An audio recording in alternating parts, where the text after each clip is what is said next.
Sleeping pads perform two important and pretty obvious functions. They keep you comfortable when you're sleeping on hard, uneven ground, and they provide an important layer of insulation to keep you warm. Basic types of sleeping pads are self-inflating, inflatable, and foam core pads. Self-inflating pads offer a combination of open-cell foam insulation and air. Once you open the pad's valve, and air fills the vacuum, theoretically. These pads are wrapped in airtight, waterproof nylon shells. Self-inflating pads are comfortable, they offer excellent insulation, the firmness is adjustable, and they're very compact when they're rolled up. Biggest disadvantages? They're heavier than simple foam pads, more expensive, and they can be punctured or ripped, though field repairs are not very difficult. A repair kit and a stuff sack are usually included with most models.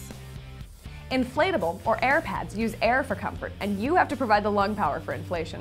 Some models integrate foam, insulating fill, or reflective materials to increase their warmth.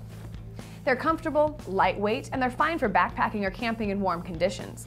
If you're going to be camping year-round, you want to get an insulated model. But those non-insulated models offer poor insulation because they've got a free circulation of air inside, so watch out for that. As with any inflatable pad, they're susceptible to puncture, but again, repairs aren't that difficult. Foam pads come in two types, open and closed cell.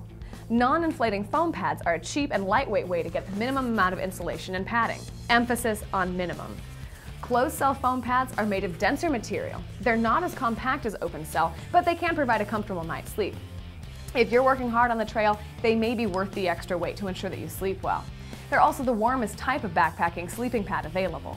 The dense material restricts heat loss between you and the ground and blocks water absorption. They're durable, they're lightweight, and the sleeping pad of choice for many ultralight backpackers. The drawback is they're also the least comfortable and are bulky to pack. Open-cell foam pads, as the name suggests, have open air cells.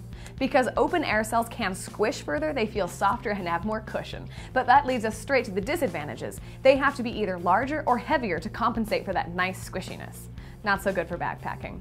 Also, when they're wet, they provide poor insulation because they pretty much act like sponges and soak up any moisture they might be exposed to. If you've ever been on a trip that turned rainy, you know that this can be a huge and pretty chilly challenge. Foam pads are widely available. They're not too expensive, and depending on your choice, they may be comfortable enough on shorter backpacking trips. When you're shopping for a foam pad, the specs that should matter to you most are R value, length, and width. Insulation is measured according to its capacity to resist heat flow. That's the R. The higher the pad's R value, the better you can expect it to insulate you from cold surfaces. Thicker pads generally offer higher R values. If you're camping in really cold weather, you can increase the R value by combining a dense foam pad beneath an inflatable pad. At a minimum, your shoulders and hips need to fit on your sleeping pad. Regular length pads are typically 72 inches, and long pads range from 75 to 78 inches, also known as 6 feet 3 inches long. So unless you're a freaking giant, they should insulate your legs and feet, a big plus on chilly fall and winter trips. A short or 3/4 length pad, usually 47 or 48 inches in length, weighs less and packs smaller, therefore they're a great choice for warmer conditions or people moving quickly. Nearly every pad offers a standard width of 20 inches. If you tend to roll around a lot, A, you're probably super annoying to camp with, and B, you may want a width of 25 or 30 inches that's found in some larger sizes. Tapered designs reduce volume a bit and do pack smaller.